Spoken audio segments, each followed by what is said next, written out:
अंगणवाडी मदतनीस या पदासाठी पाहू शकता चंद्रपूर, त्याचबरोबर परभणी जिल्हा आणि धुळे जिल्ह्याअंतर्गत जाहिराती जाहीर करण्यात आली आहेत. या पदासाठीच्या यामध्ये पाहू शकता बाल विकास प्रकल्प अधिकारी नागरी प्रकल्प चंद्रपूरसाठीची ही जाहिरात आहे.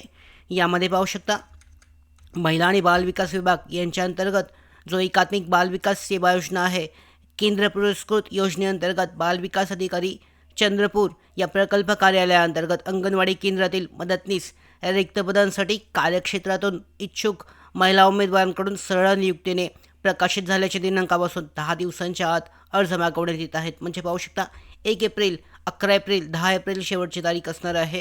यासाठी यामध्ये पाहू शकता कोणकोणत्या ठिकाणी किती जागा आहेत याची माहिती दर्शवण्यात आली आहे. टोटल एकूण 31 जागा आहेत. यासाठीच्या रिक्त बांधणी मदतनीस भरायची पदसंख्या यामध्ये पाहू शकता अशा पद्धतीने ही जाहिरात आहे चंद्रपूरसाठीची. याचबरोबर पाहू शकता धुळे जिल्ह्यासाठीची सुद्धा याच पद्धतीने जाहीर करण्यात आली आहे.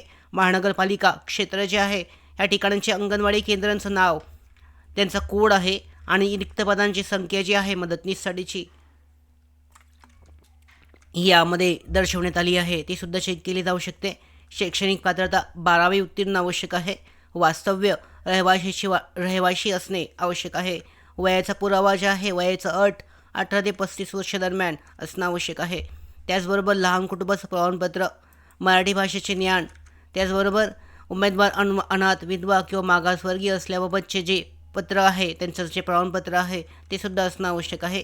अनुभव असल्यास प्राधान्य असेल. याचबरोबर एका उमेदवाराने एकाच पदासाठी अर्ज करायचा आहे. यानंतर अंतिम दिनांक पाहू शकता 22 एप्रिल 2025पर्यंत डाकेने किंवा पोस्टामुळे प्राप्त झालेल्या अर्जांचा विचार केला जाणार नाही आहे. उमेदवाराला प्रत्यक्ष कार्यालयात जाऊन तुमचे अर्ज 22 एप्रिल 2025पर्यंत सबमिट करायचे आहेत, जमा करायचे आहेत. धुळे जिल्ह्याअंतर्गत अशा पद्धतीची ही जाहिरात आहे.